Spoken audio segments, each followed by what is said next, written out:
This is Regrid CEO Jerry Paffendorf, and on this episode of Living in the Map, I speak with Kate Berg. Kate is GIS lead for the Michigan Department of Environment, Great Lakes, and Energy, aka EAGLE. If you follow GIS and map making on social media, Kate is hard to miss. Follow Kate for lots of great map memes, GIS chat, and map making prompts.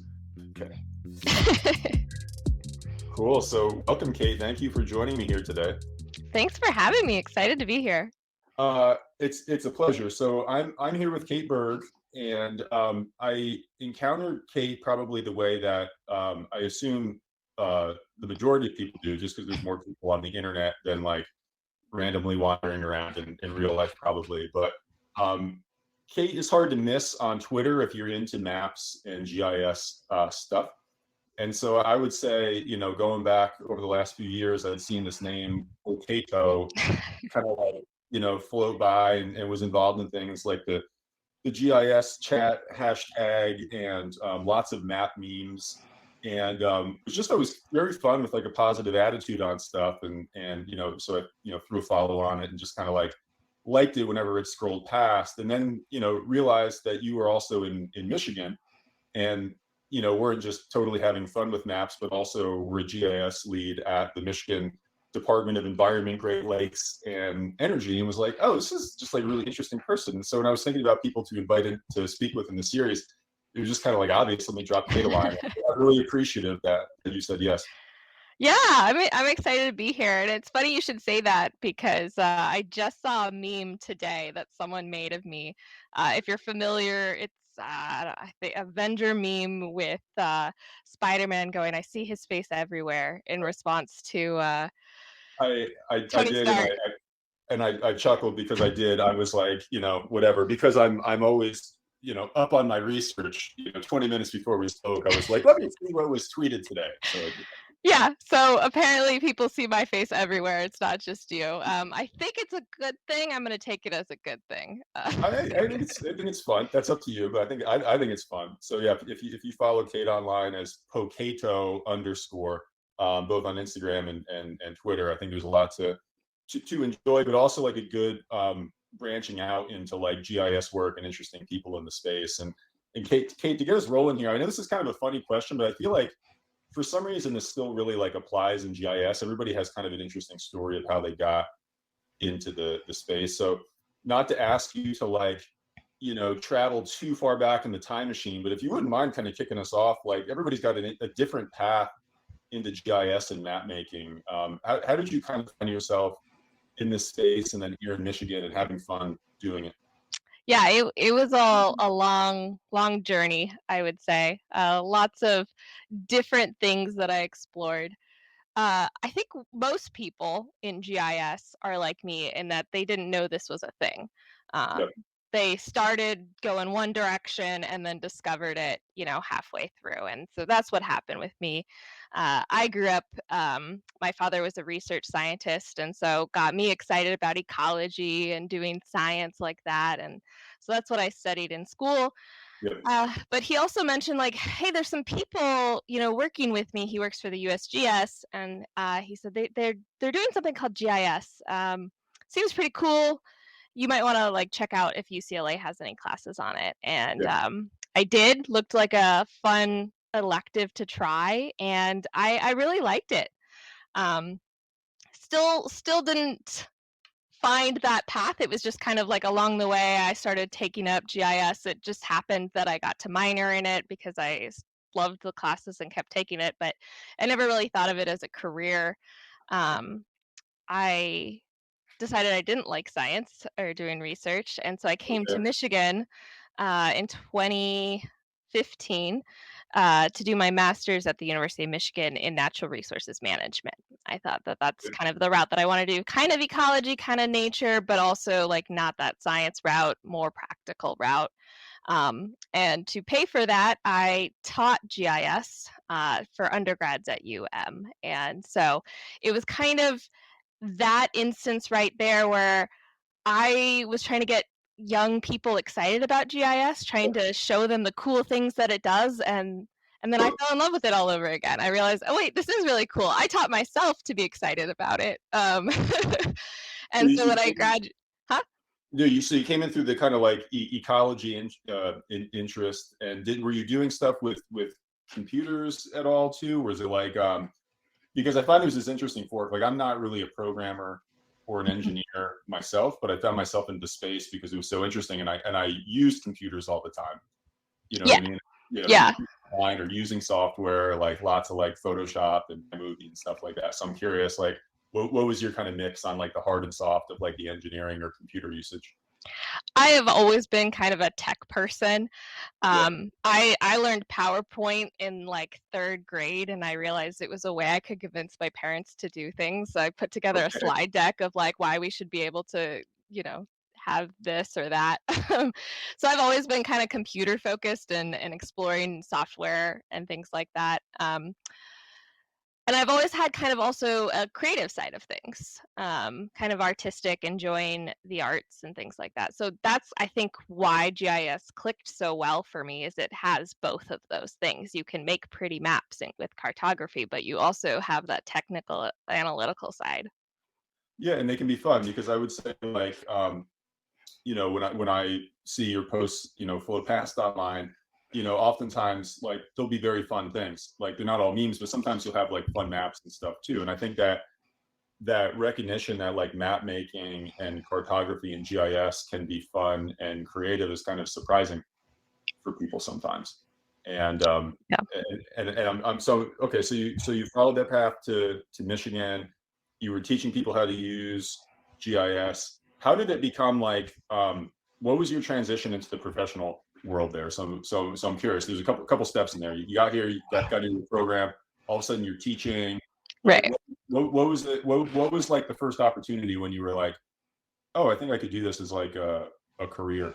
hmm So the cool thing about UMish's natural resources program, I guess it's School of Environment and Sustainability now. They changed their Yeah. name, but they have a professional program where you have a master's project and you work with a client to develop kind of a solution for them. And so, my master's project was working with the Nature Conservancy, and we were trying to develop a a GIS tool where you could analyze or help support conservation management at a landscape level rather than a authoritative level, like the Forest Service boundaries, the National Park Service boundaries. So looking at it at a bigger picture, and so I came into that project from the education side of things, the behavior and communication side. That was what I was specializing in. Okay. But we had a bunch of GIS people part of that master's, and I was kind of jealous of them the whole time. They got to do kind of the fun GIS part. Um, and so it was about then where I found an internship where I got to work part time while doing my master's. In Detroit at a consulting firm, and I did GIS for them. And so I Okay. kind of went right into graduating 2017 into that full time position at the consulting firm in Detroit, making maps of different um, sites that they're working on and things like that. Can I share an intersection Yeah, on work then? absolutely. Because you mentioned the Nature Conservancy, and the Nature Conservancy is a customer of Regrid, so they license the nationwide data set. And honestly, the project that I was proudest of having been involved in last year, and it's a little bit personal because it's like I'm in Michigan as well. I'm in the Upper Peninsula of Michigan, and the Nature Conservancy worked on a project to conserve. I'm going to get the number of acres wrong. Like a very large piece of land at the tip of the Keweenaw Peninsula, where my wife Mary and I live, and it was like 35,000 some acres that had been de facto conserved and publicly accessible. It was a timber property that just for years had been taken for granted as a place where if they weren't actively cutting, you could walk and you could fish and just do stuff in the woods and all that good stuff. And it was going to be sold to the highest bidder. And the Nature Conservancy stepped in with a number of local partners, and they used our data in part. It was a tiny part of like many things that happened on this project, but they wrote a testimonial about like the power of that data, which I know speaks to the power of GIS, speaks to the power of mapping to even like organize a project like that. And it was like such a fulfilling thing. And I imagine that you've had many of those kinds of experiences in your role at Eagle as well. So I know I want to talk a little bit more about Michigan later on, but I got a couple thoughts going through the head in my head at the same time. One is like how you found sort of like the Michigan IS scene, I guess I'll call it, and just like the flavor of things that there are to map in the state. I mean, obviously we're fairly geologically and ecologically, distinctive, I'll say, with like the largest freshwater supply, surrounded by the largest freshwater supply. Can you talk about your work at Eagle and how you found yourself there, and some of the kinds of map making and data management you do and how that touches the state? Sure. Well, first of all, I love Michigan. I came here from California, born and raised, and so coming here for grad school was a little bit of a shock, as you can imagine, with all the snow and no mountains really, for that matter. I do kind of miss seeing peaks, but I really feel like I clicked here. It's a state that I feel it's my speed. It's a little bit slower than, UCLA, and LA is so fast paced. So I like it here. I like the values here. There's a lot of people that really enjoy being outside. Yeah. And it's just a beautiful state, right? So I was very fortunate when my position opened up at the state of Michigan. So I had worked at that consulting firm in Detroit for about a year, and then I went Were to you in a the city proper too, or did you remote into the firm in Detroit? nope, You were that was city proper. I commuted from Ann Arbor, okay. 45 minutes a day downtown Detroit. Partly the reason why I moved to this next position, which is closer in Ann Arbor. It was an environmental consulting firm. So it aligned more with my values, doing more environmental things, and closer. I gotta ask a funny question. So when I lived in Detroit for a decade plus, I was in Corktown, which is the west side of downtown and on Michigan Avenue. And I know that with Ford's investment in the old train station and their autonomous vehicle work, they're talking about having Detroit to Ann Arbor be like this massive autonomous Whoa. vehicle transportation corridor where you can sort of like hop in your vehicle and just like Calgon take me away and do the Ann Arbor to Detroit kind of a thing. I saw some stuff on the Eagle website about like, I think anyways, about like vehicles and transportation. Does that ever come up at all? Or is that not like is that new news? I just, it's just struck me as an interesting project to try to connect those two cities, which are not that far apart, but to your point, kind of like a pain in the Right. butt to Well, a pain in yeah, the butt with the Michigan roads, all the potholes. yeah, So that yeah, does sound like a cool project. Um, the neat thing about my position is GIS lead has a lot involved in it, and it's a brand new position at Eagle. So um, yeah. I, I started 2021 here, and my manager had just been hired, I think, a year before that. So um, Okay. it's really cool, this idea that there's champions of GIS at such high levels at Eagle, that they thought that we needed a GIS manager and we needed a GIS lead to support our programs. Yeah. So I guess I should rewind and say Eagle has a bunch of different divisions. Of course, we're working on a lot of different environmental topics to protect the environment and people's health. So there's air quality, water resources, drinking water. There's a lot of different fields, and within each of those divisions, there's GIS people doing awesome work. But they're kind of siloed. There's not really a lead to support them, and so I think it's really neat that my position was created at all, with the idea that we need more GIS at this department, more organized GIS. Um, So you're sort of bridging different like GIS silos within Eagle. Is that right, correct? right. So there might be that corridor project that you're talking about, and I would be there to support the teams if they needed help, but they also, have the capacity to do it on their own.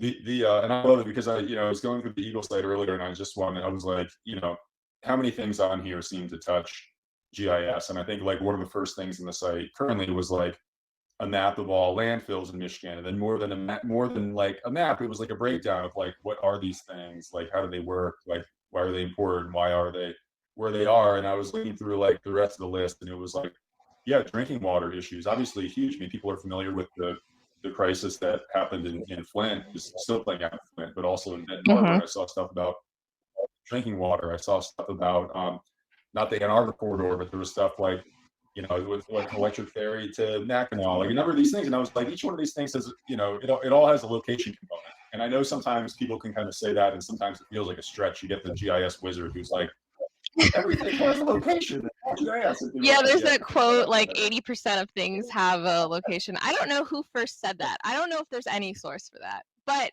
it's true. There is a yeah, lot. I don't know, but I hear you. Yeah, it's like, yeah, the location intelligence will be 100% of the economy in 20 years. But yeah, but looking at Eagle set, I was like, no, it was like legitimately like all the stuff has a geographical component. When you get into nature and movement and proximity to people, like it's all very important work. So like you have a very cool job. It's Yeah, clear to me. I really love it. I love that I have the ability to coordinate our user group and support them in that community.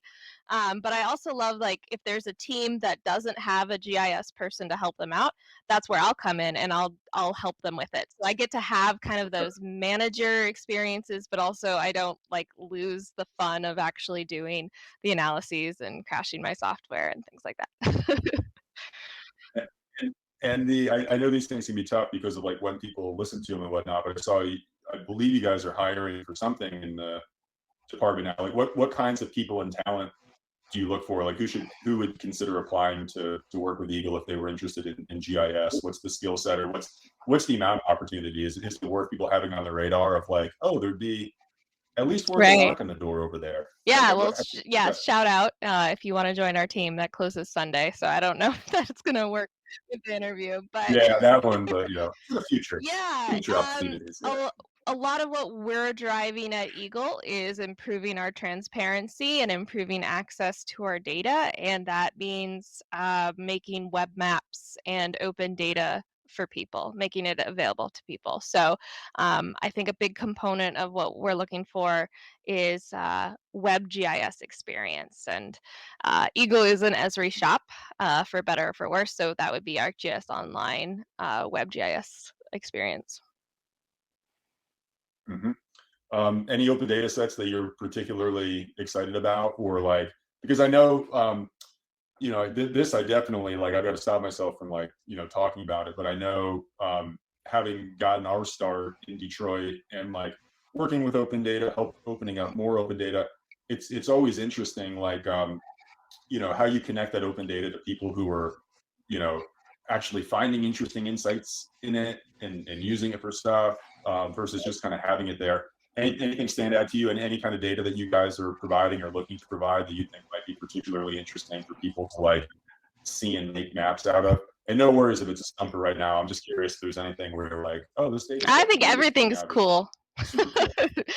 Yeah, No, fair enough. one of the top topics is environmental justice, and so we've been working hard to Yeah. develop not just environmental justice, but how it overlaps with climate and climate resiliency. So we've been working on getting some of that data provided out to show people, communities at risk, communities that need focus. So I think that's a pretty cool data set. Yeah, for sure. And this is like, I'm always, it's funny, like people talk about like, oh, in New York City, if you can make it there, you can make it anywhere.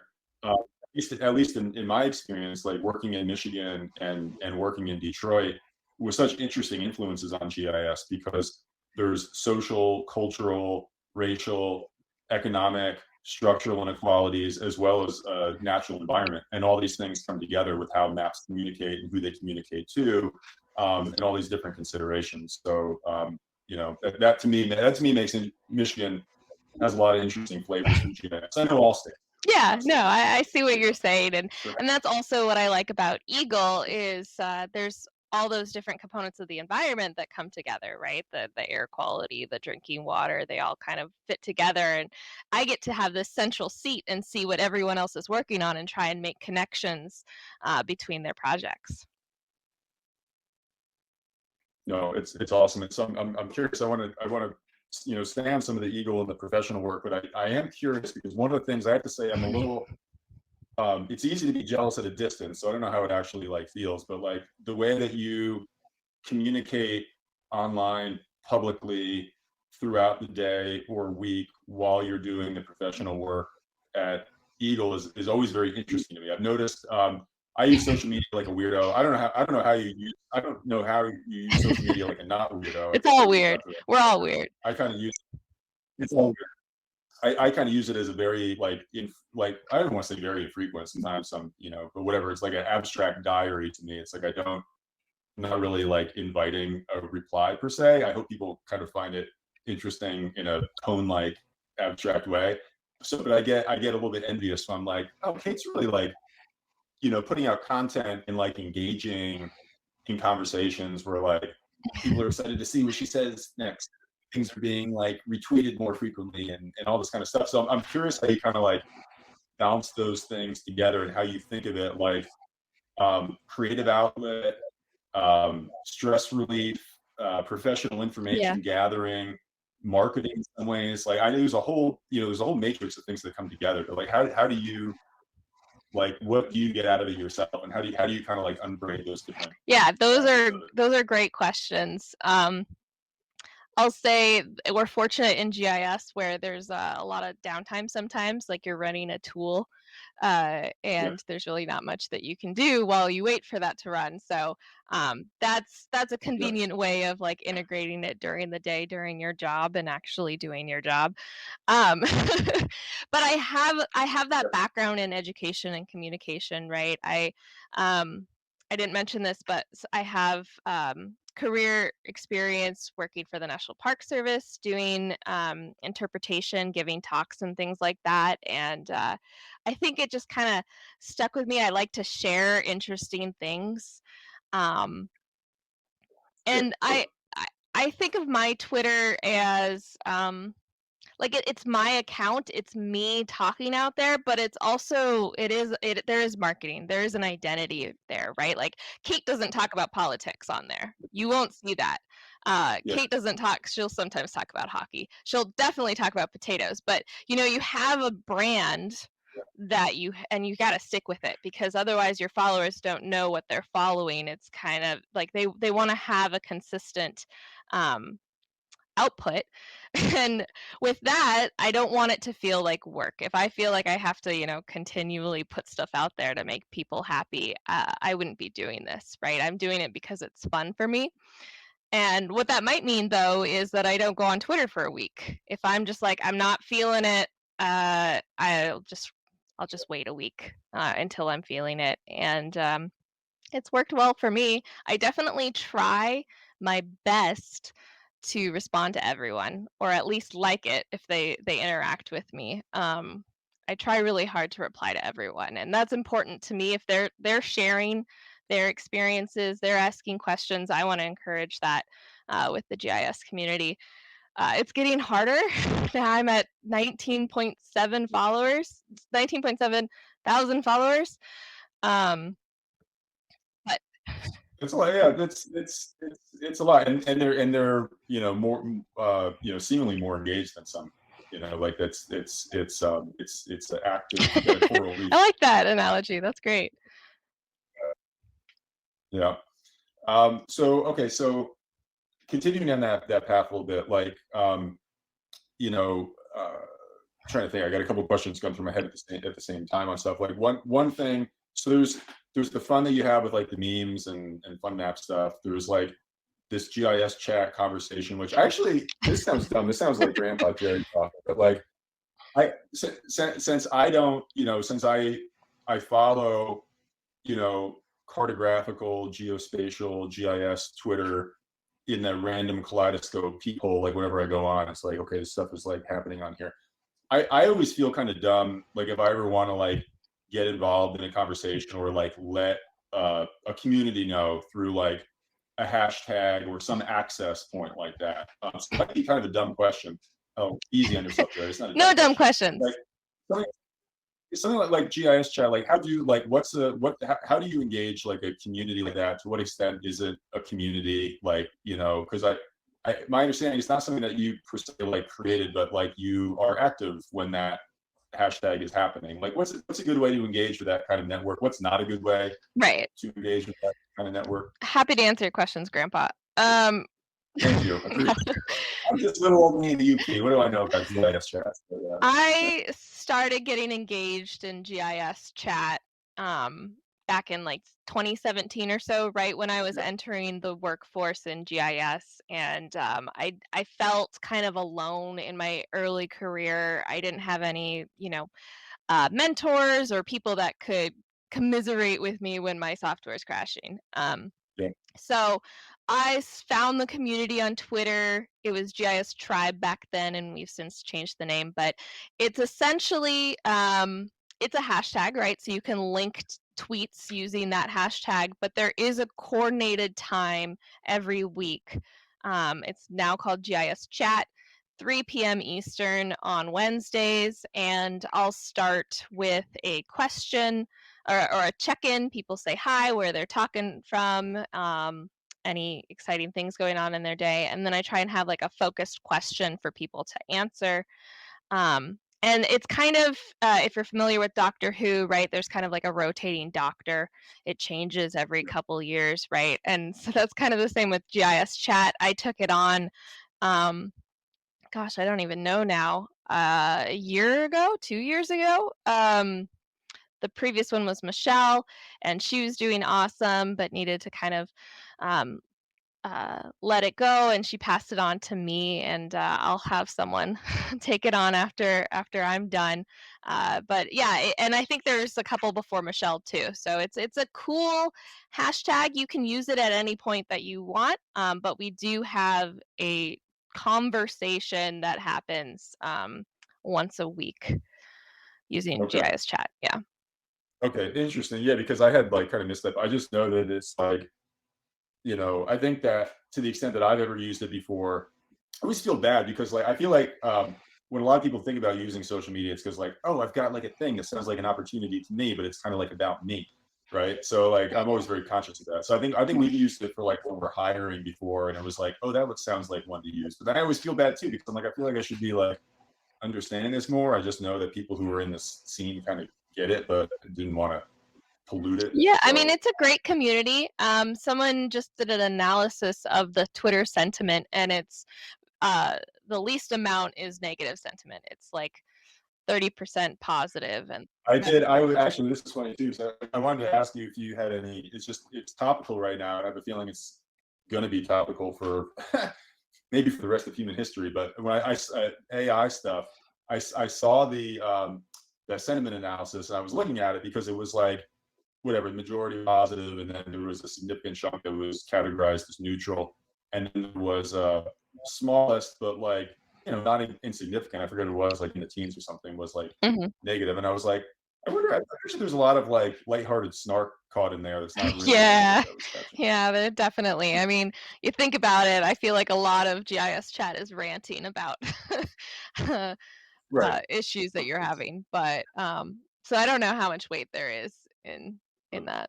But kind of like a safe ranting, in my opinion. I don't know, like at least in my experience, you know what I mean? Because there's a difference where it's like you go into social media and it's a Oh firefight yeah.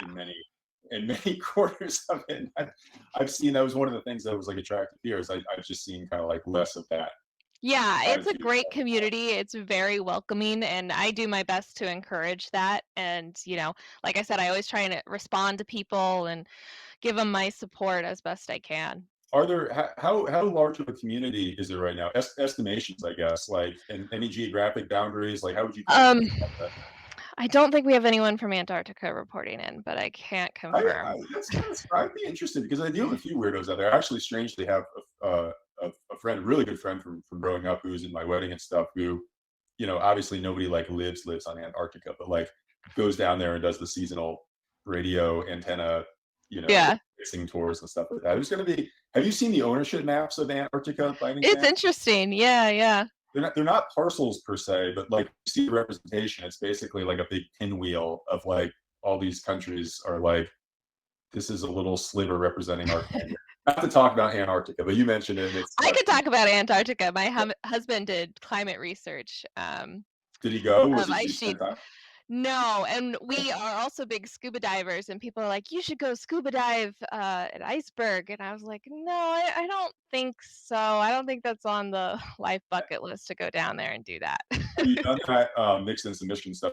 Have you gone scuba diving in the Great Lakes yet? I assume you must have at this point if you're into that. Is that, yeah? Yeah, yeah. Big goal of mine is to do all the Great Lakes. Okay. So far, I've done Superior, Michigan, and Huron. So I got 2 left. But there's so many shipwrecks. It's a really, really cool place. It's kind of like world-renowned shipwrecks are here in the Great Lakes because they're preserved with the cold water. Yeah, and up here, especially, well, maybe not, I mean, I think especially, anyway, you know better than me, but on Lake Superior, which, is infamous for claiming the floating objects, on top of it. Yeah, I'll confess something kind of fun. I might ask you for tips on this, but one of the last things that I had like memorably scheduled be prior to March 2020, when something happened, was getting certified for scuba, because one of the habits that I picked up in the Upper Peninsula. So I was in Detroit for about 11 years, and then up here, very like pretty much on Lake Superior. I can't see it from my window, but it's a few minute drive to get to the lake. And I picked up a pretty serious like rock hounding um, habit, addiction, something, just because the rocks here, they are so interesting. This is, Yeah. I've got the copper. Petoskey stones, man. Well, Petoskey's at the tip of the northern lower, and then where we are, like this area, the Keweenaw Peninsula, west side of the UP, very geologically unique as having the most abundant native copper at or near surface level on planet Earth. Like legit, there's nowhere Whoa. you can do it where you find it like this. So it has all these like strange, related minerals from all of the basalt lava flows. There's, I guess, like right here, the Lake Superior Basin is like the most concentrated lava flows over the longest period of time. It was just hundreds and hundreds of lava flows on top of each other, and then water getting in with whatever chemicals to do all the minerally kind of stuff. And so like you find interesting stuff. You find, agates but also like copper and other kind of things. So I became enough of like a beach rock hound where I was like, from what I can tell on YouTube, like the cool stuff's actually like I might find some sea maggots or something like that if I Yeah. scuba. So anyway, not to go too much into Well, scuba. one of my favorite my favorite scuba trips here in Michigan. My husband makes fun of me all the time. We had one planned out of Alpena. It's a national sanctuary for all the shipwrecks there, and it got blown out because of the weather on the lake. And so our plan B was scuba diving in this like little marina, and it used to be like a big industrial site where they would move rocks all around. And so there's tons of different Petoskey stones and other fossilized coral that's just sitting in that marina.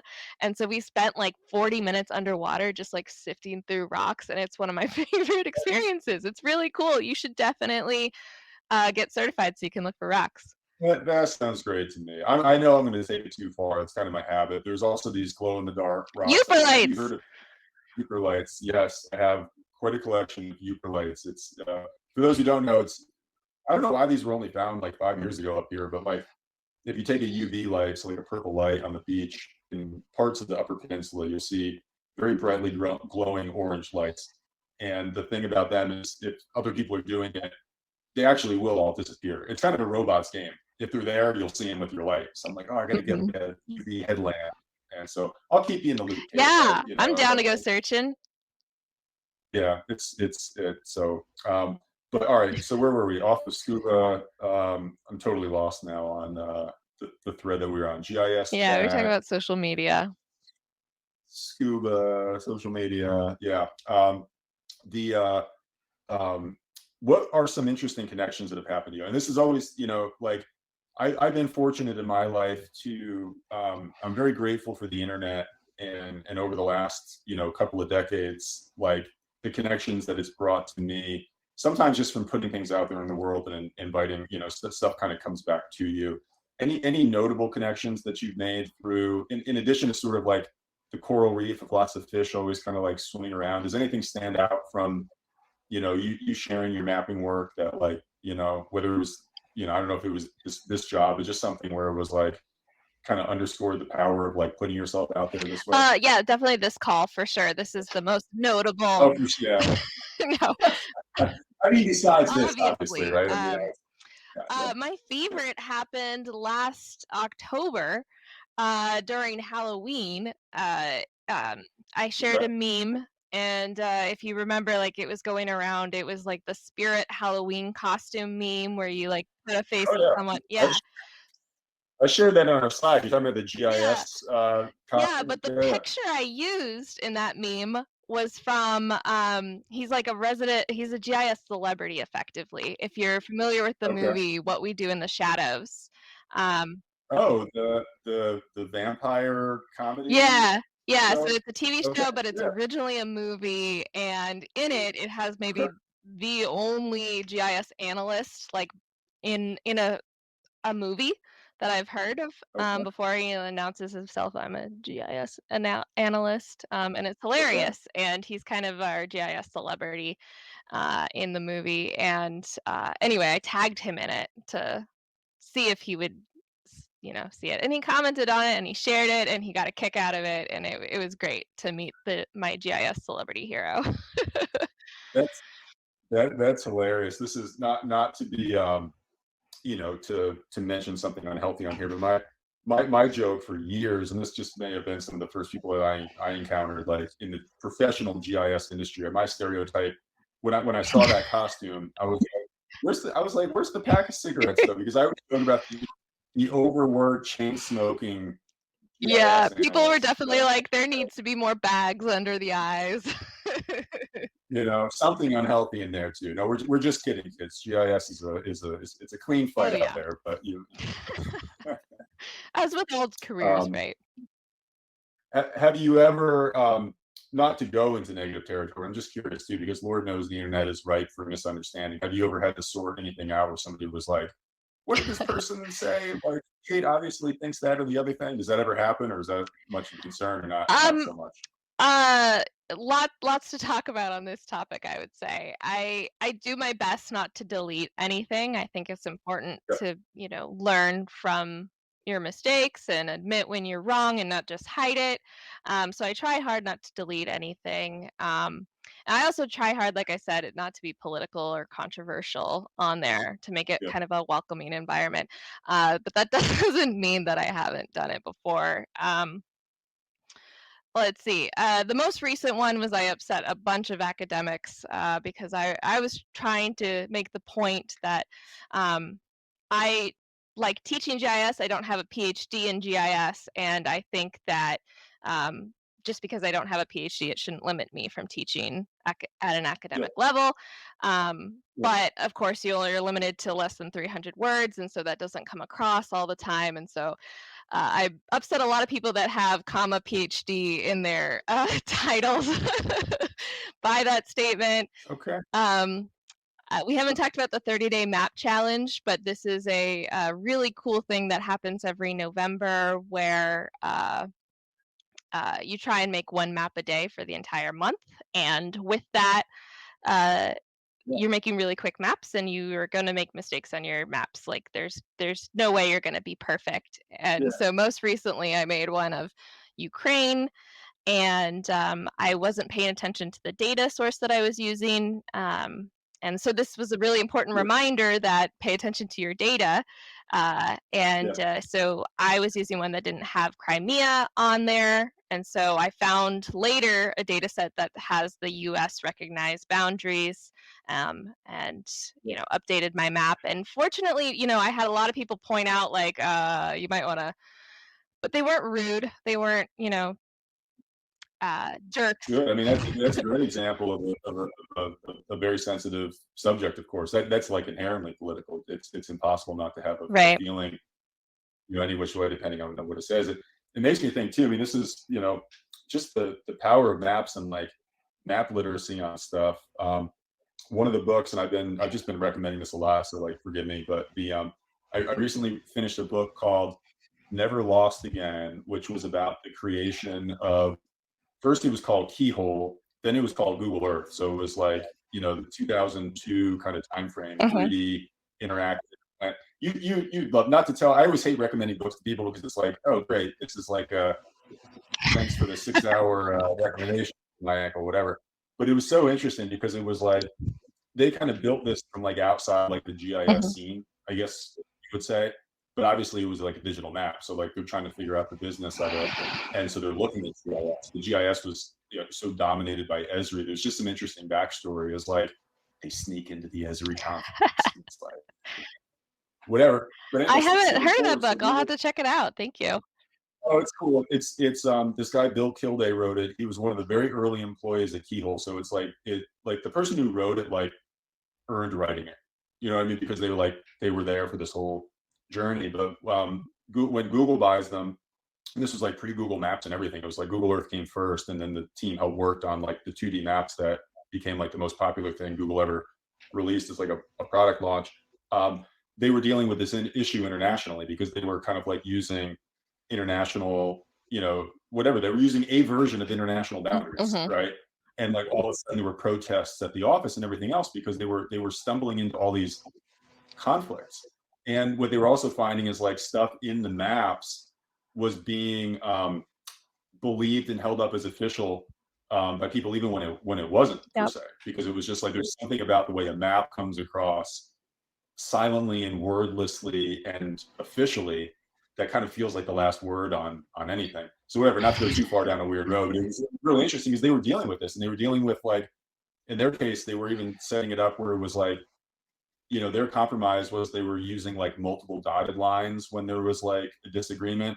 And then in some cases, just kind of like geofencing what you saw based on where you were at. But it was just a moment. It's kind of speaks to the profundity, if that's the right way you say it. Just like happening endeavor. Yeah, I mean, I can try my best to not be political on Twitter, but you're making a map and those are political boundaries oftentimes. So I think that's what's sort of like cathartic about some of the more like fun or like flippant maps too, right? Because they take the edge off of that a little bit. It's like almost like an expressive medium. Because for what is the name of the month challenge again? I forget. I'm not partaking. Hashtag 30-day map challenge. Okay. Yeah, because you and others were kind of grinding through that. And anytime you're doing something, you got to get one done once a day. You're gonna have a day where you're like, this is BS. I don't really feel like it. So something's gonna come out the other side. There's a lot of like, I don't know, rainbows and funny icons and just horrific maps sometimes. That might be why I'm attracted to them now that I think about it, is I do like making really goofy, silly maps, and maybe that means that I'm less, if I make a mistake, it's not that important. Are you thinking about, like, I don't know, any books on the horizon for you or anything like that? Anytime you serialize something like this, I feel like it's always a question of like, do I collect them? I know GeoWiki has a calendar, there's things of that nature, but yeah, I like that question. I haven't really thought about it. I like the maps, and they've been really fun to do, but I wouldn't want it to feel like a job, and make a book out of it. Maybe memes though, that could be fun. I have a lot of people say that I should like watermark or trademark my memes so they know it's mine, but I kind of feel like that's not the point of a meme. Like, it's just something to share and spread out, not claim ownership on. Yeah, that's your call. That's a tough one, because I can see there's nothing wrong with a little, especially if you put time into it. Depends on what you want from it, but like, I don't think anybody would be too mad at a little Cocato watermark in the corner, as long as you didn't come part of the hoop with the copyright claim, because then be like, what are you talking? Why'd you even put this out? I mean, I feel like every time I think about doing it, I'm like, I think I made my funniest memes already. It's not gonna matter. And then the next week I make something that has 1,000 likes. So I'm like, I should have done it then. You're already thinking that way, that it's all downhill from here. Don't think that way. Keep it, there's something to meme for. There's something to meme for. So all right, so we talked about some of your work at Eagle, the stuff that you do both like online community and for fun. Like, I'm always curious, like, what other projects, like maybe some stuff that people haven't seen before, like, do you do any map making or stuff? It doesn't even need to be like specifically maps, but like, I love hearing about side projects and stuff like that, or just things that are like, you feel kind of compelled to do that might be outside of like normal stuff. Do you have any interesting projects going on that are shareable right now? No worries if not. I'm just curious, like what. Sure, yeah. That's a good question. I recently took up wood burning as a hobby.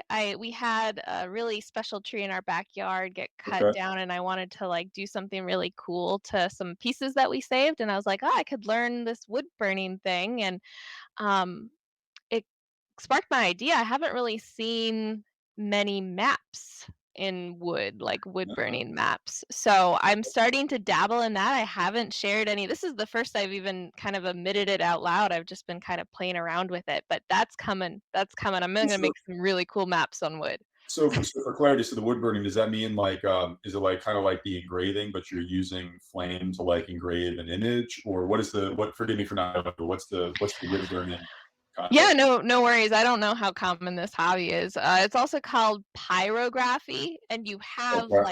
you have it's kind of a pen, but the tip heats up really hot. Okay. It's like a metal tip that you would use, and you're just burning right into the wood with that hot tip. Okay, that's great. So you've got a meaningful tree that you're slowly pyrographing into making things. Like, what do you actually like? Are they maps? Are you writing thing? I'm just curious. Like, what do you actually like? You know. Well, they all look really silly right now because I'm still learning it. But I gave some away as gifts, like Christmas ornaments, little things. But the one I'm working on right now will be like a map yay big on a piece of slab of wood. Okay. Um, yeah. No, that's cool. Yeah, no, I love these hobbies and outlets. They're always. I feel like they're revealing, and sometimes they're fun to talk about. People don't always ask you about 'em. You know what I mean? It's like, well, yeah, well, Yeah, no, like I said, no one's really asked about it, so I haven't really brought it up. But I like the wood burning because you have to go slow. Otherwise, you're gonna leave a huge burn in the wood and it's not gonna look good. So you have to really be slow. And I'm a really fast-paced person, especially at work, clicking all the day. So it's really nice to slow down. that's great. So I'm trying to think. So kind of just expanding, like you obviously have a vantage point where you're seeing a lot of stuff going on with GIS and map making. Anything in the scene or the space kind of catching your eye currently? Like is and again, just to give I guess some kind of parameters, like anything technologically or software or any kind of like map making, like movement. Like what do you see going on that's like a trend or a thing that's exciting to you? Does anything kind of stand out?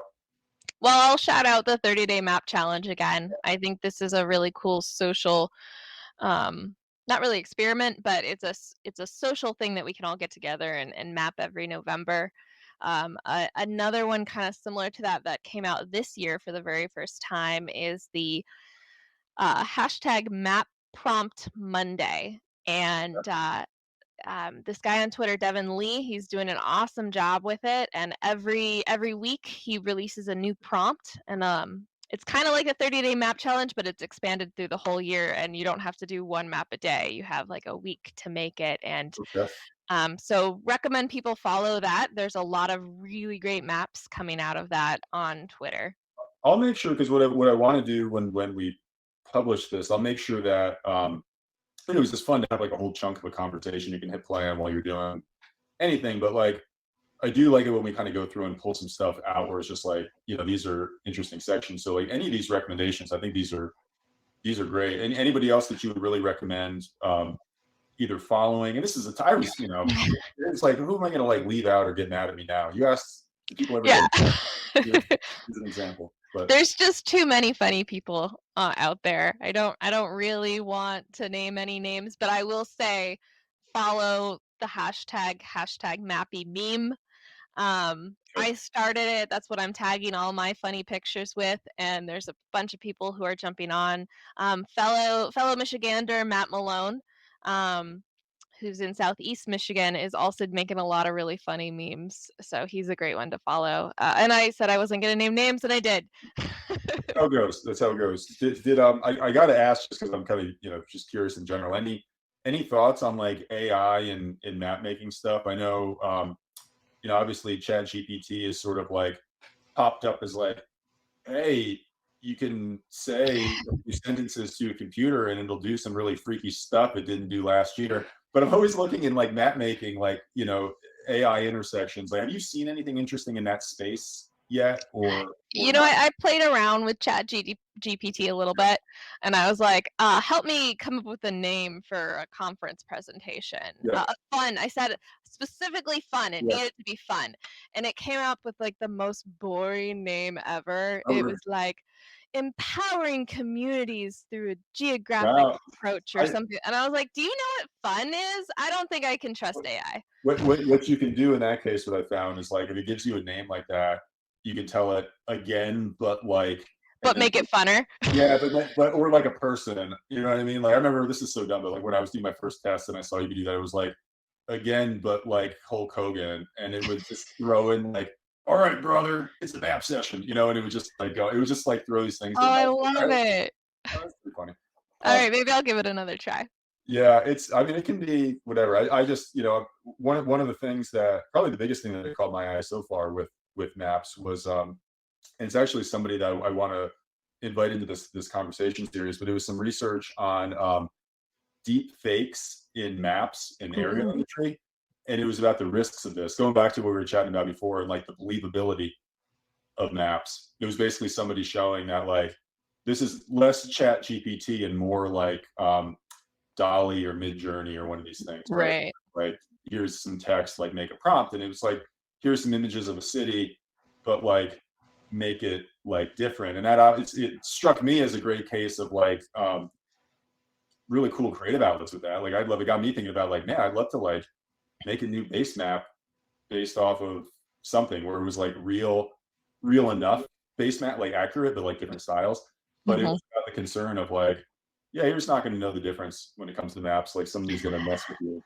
Yeah, I don't like that part of it. I like the part where it helps us become better, more creative people, like getting, suggests some ideas for a topic, or an outline, or some ideas for a map and sparks some ideas for you, creativity. I don't like that, people are just taking it as their own and doing things with it. Do you see people talking much about API and or AI on like Chat GIS or like do you anything there? I feel bad for not knowing offhand, but I just haven't seen as much as I would have expected yet. I guess like I'm not. Yeah, I mean, my followers are pretty curated on Twitter, so I'm pretty much following funny people, and they're using it to Yeah, make, weird poems about ArcGIS crashing. right. So let me this kind of make me want to talk about. I know you guys also have there's a what is it the traveling GIS book club, etc. Where you had just read a book called The Cartographers, which I also just read, and I very much enjoyed it. The fake map conversation is kind of getting my brain to go there because there's an element of you know fictitious things on maps becoming real there. But I also wanted to ask you about your Michigan experience too, because this is something like I can relate like on a level. I was Michigan transplant who now feels very at home here. I moved to Detroit in 2009, not having any connection to the state at all personally, and just kind of throwing myself into Detroit. And frankly, doing that taking a while to kind of like branch out to the rest of the state because Detroit is so heavy as a place. I loved it. It was such a just a teacher and like an enlightening education to me to learn that city and just learn the communities there and work really hard to feel like I actually fit in and it was like a home and I could appreciate it and know the history and all that. But progressively it's kind of branched me out to the rest of the state. Now I'm up here in the UP and like I feel like between Detroit and Western UP, I've got like pretty interesting perspective on Michigan where it's like I don't feel like a newbie anymore. But like I'm curious to hear your experience and some of the stuff that like you've gravitated towards in Michigan or that are notable to you. Mhm. Uh, well, I will start by saying pretty much every 2 weeks, my mom will call and say, "Are you coming back yet? Are you sick of the Okay. snow? Are you tired of the cold?" And I'll be like, "No, I love the snow. It's beautiful. It's wonderful here. I love the seasons, every day is beautiful in California, but every day is kind of the same, and it's nice Mhm. having, watching. the landscape and the animals react to different environments. So I really do enjoy. I love being here. I won't ever say pop, I don't think I can ever get used to people saying pop instead of No, soda. really, I don't know actually, if you came across that moving that is here. a funny one. I love that as an example because I'll call myself like ambi papadextrous sort of. That's great. There's a time and a place, like, but it's not like it's not a battle in my experience. It's not like somebody's like, oh, can I get a soda or something like that. People aren't like, what did this fool say? It just sort of like happens naturally, It's like, oh, So do you say it with different like friend groups? Is that what you're saying? maybe I do think there's a soda pop like code switch that can happen. But like because I was a little bit resistant too. I was like, I mean, to be very frank, there's a little bit of like anything that's different. You're like, I don't know, pop is dumb. Who's this pop? You know what I mean? But like, I don't know. Now it's very natural. It's like, yeah, I don't know. What do you want? You want pop or something like that? You know what I mean? It's not like a odd thing to say. The one that got me in Michigan was saying sucker for lollipop. I don't know if you've encountered this, or I don't even know who says what, like Huh. where, right? But I always Yeah. say lollipop. Have I, you seen that really cool map from the New York Times? It's a quiz that turns into a map. I don't think so. It's I'll have to give it to you and you can link it in here. Okay. It's like Yeah. you, y'all, use, and you take Okay. a quiz of like 20 questions Yeah. and of things like what do you call a carbonated beverage? And it Yeah. has all the options. Yeah. And it will place you in the US to like a freaky degree. Oh, I'd love to Um, see that. Yeah. yeah, like I took it when it first came out and I was still just in California and it placed me where I grew up, Central Valley, and then also like LA where I was going to school. And then I took it after a couple years of living here in Michigan and it started like blinking in Michigan. And how do you know that with 20 questions? It's so freaky. I like that because I at least feel like I'm pretty. I can do my, you know, East Coast, West Coast, Fresh Coast, Michigan code switch kind of stuff pretty well. But like, I would like that because yeah, I mean, of course, there's lots of unique stuff here, and the two places I've lived. So Detroit, has an element that's its own cultural capsule. I mean, really, just like Black America and the Great Migration from the South. There's a lot of the South in Detroit. Mm-hmm. There is like a lot of y'all and things where it's like, oh, it's unique to Detroit. And so that's actually like that's coming up from Alabama. That's coming up from different places. But like in the city. And then up here in the Western UP, it's a lot of like it's Finnish, Mm-hmm. Scandinavian countries, it's like oofta, gotta pank down that snow. It's Fargo-esque. Do you know what I mean? Yeah. It's different. It's its own flavor. Um, but we were chatting. So you become a Red Wings fan. It sounds like. Is that like what was that? Yeah. The hockey thing, or was hockey there already? Or No. I grew up, like I said, in California, and I know they have some hockey teams, but like it was not on my radar at yeah, all. And I come to Michigan, and it's on a lot of people's radar, and it still didn't occur to me as something I wanted to even like look at until about a year or two ago. My husband and I were like, seems like an interesting sport, but I have no idea what's going on. So we bought EA Sports hockey game and we learned through playing video games together you're and we kidding. just Oh, I love it. Yeah, yeah, that's great. yeah, it's a good way to learn, I guess. It's a fun sport. It's chaos. It's ridiculous. I can't believe it's a real sport, and I love it every time I'm watching it. I can't go back to like football or baseball after seeing hockey. I'm like, there's not enough fights. What's going Yeah, on? it's uniquely violent, and they let it happen less than they used to. But like, it's still they're like, oh, they're fighting right now. We're in like baseball. Like, oh, well, Joe just ended his season through a full attack. Right? Like in hockey, it's like whatever. Great. The That's funny. So I can report that like Red Wings are popular across the entire state. We actually had, it was funny. So where I am in Calumet, the Calumet won a contest like 4 years back. Kraft picks like a hockey town USA, and every year, I don't know if it's every year, whatever, they this event. And Calumet, like we legit, this is a hockey area for damn sure. And Calumet and Houghton claim like the birthplace of like professional hockey. This was like the place where the first people Really? like, paid to play hockey come out of, and the rink down the street where I curl, actually, where the curling club happens, right next to that is the oldest continually operating ice facility in the U.S. And like that's just where all the local teams play, and it's beautiful. It's an old Quonset hut style construction, and so this is very big hockey. I confess, I only went to my first hockey game this last week. It was the Michigan Tech Huskies, which is the Houghton-based team, versus the Northern Michigan Wildcats, which is Marquette. And Houghton got trounced, but it was like pandemonium. Like, I mean, it was serious. You know what I mean? It was like, it was not Yeah. like, that's the sport to pay attention to. That's really cool about the history of hockey there. I had no idea. Oh yeah, no, it's legit. Like I know, like I don't. Frankly, people don't. This is not a very well known place. The Upper Peninsula is kind of like flies under the radar. It's Wisconsin, right? I mean, it should. I was going to ask you. This is like Michigan trivia. Do you know why Michigan has the Upper Peninsula? Are you familiar with the historical event?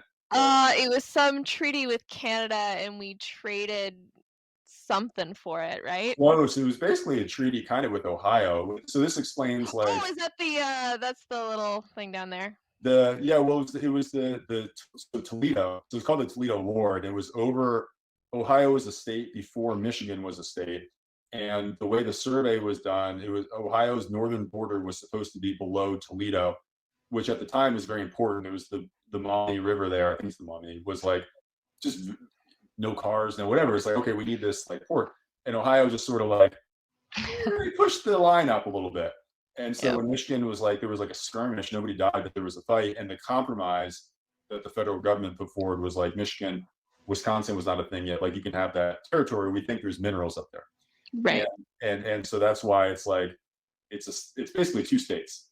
And there's occasionally like, noise about the UP becoming its own state of superior or whatever kind of name. So it's really interesting, kind of quirky history. It is very much like its own environment.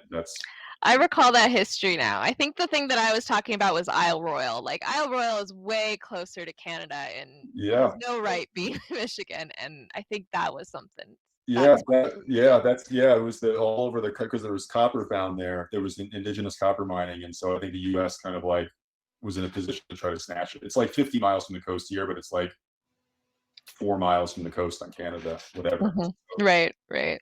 So, no, fun to commiserate on all this stuff. I don't know, some other time if we ever meet up in person, have a coffee or something, I'd just love to hear more about Michigan, because it is such an interesting state. I feel like people who aren't, I mean, I guess this sounds kind of dumb now that I'm going to say it out loud. Like if you haven't been to Michigan, you wouldn't know about it. But I feel like there's a lot going on here for how little is known about it. Like people don't know. They're always thinking it's in the Central Time Zone. They don't know that it has the UP. They don't know. It's just sort of a mysterious place if you haven't set foot in it. But yeah, I mean, I say this all the time. I never thought about Michigan pretty much growing up at all. It never occurred to me as a worthwhile state to think about, and here I am living here and planning on spending the rest of my life here. Sufjan Stevens chose it as one of his 2 states. He wrote a whole album about it, so there's definitely something going on. You got to know it's good then.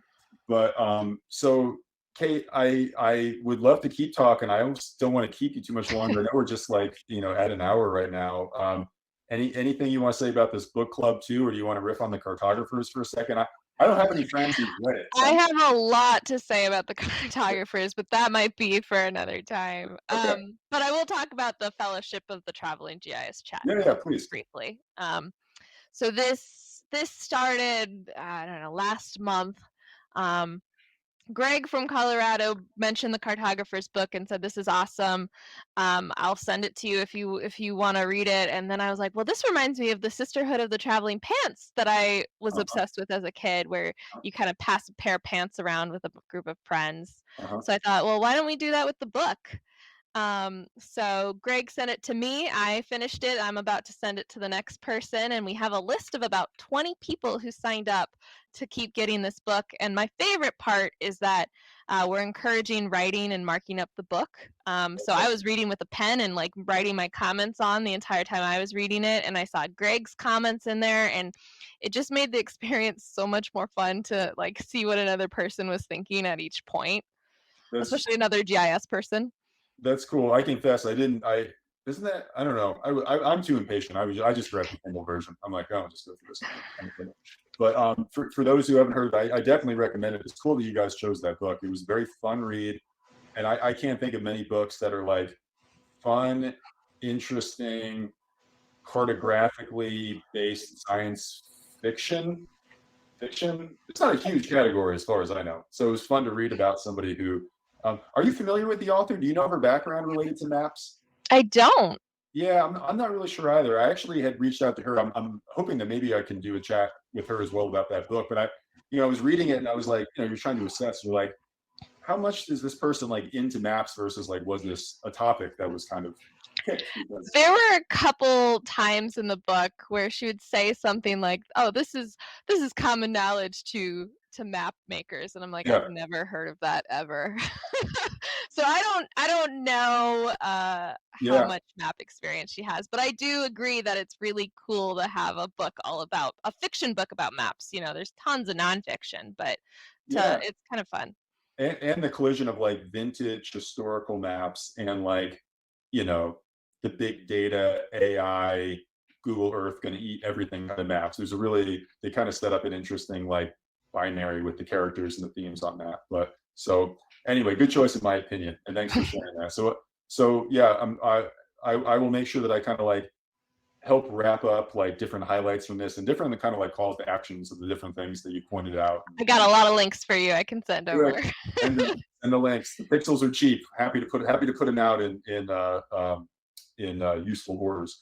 So, Kate, anything else you want to say here as we wrap up, or? It was great chatting with you. I hope that we cross paths at some kind of Michigan mapping conference. Likewise, I'm sure that'll happen. Strangely, it's like I know I always want to be careful talking about it because like the pandemic is not over in many senses, but like everybody's getting these moments. I feel like we're just like, whatever, I'll just travel wherever this year. But all these weird, it's like habits coming back. I mean, like, I don't have any plans like that, but yeah, I'm sure we'll cross paths to some Michigan mapping conference thing or whatever, Grand Rapids, Detroit, whatever. And if you come to the Upper Peninsula, I'll can show you and your friends how to Uber light hunt with the UV light, scuba. That would be fantastic.